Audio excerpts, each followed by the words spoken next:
ونشهد أن لا إله إلا الله وحده لا شريك له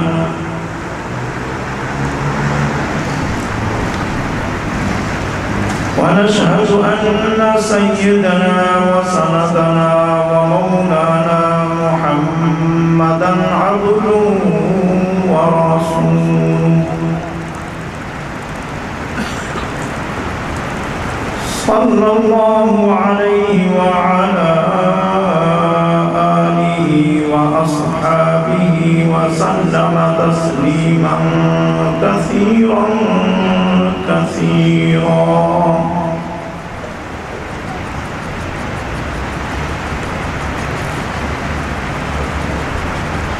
أعوذ بالله من الشيطان الرجيم. بسم الله الرحمن الرحيم.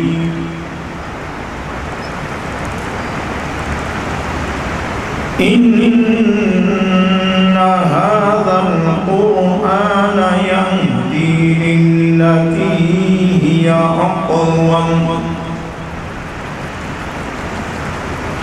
ويبشر المؤمنين الذين يعملون الصالحات أن لهم أجرا كبيرا.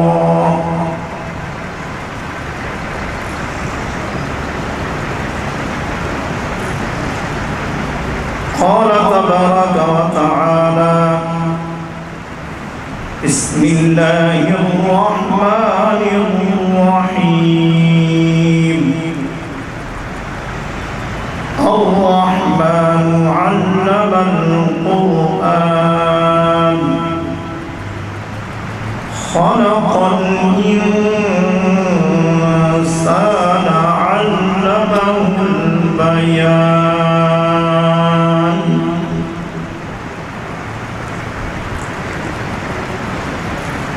وقال النبي صلى الله عليه وسلم: إن الله يرفع بهذا الكتاب أقواما ويضع به آخرين، أو كما قال عليه الصلاة والسلام.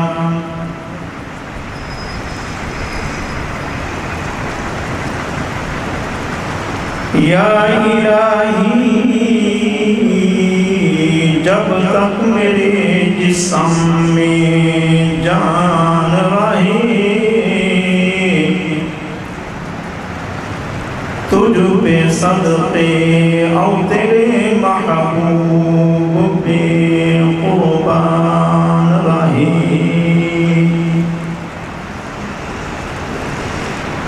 یا الہی میں رہوں یا نہ رہوں،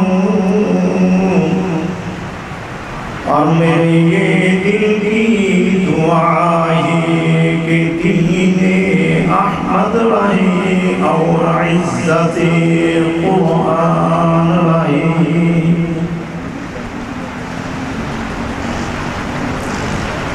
معزز محترم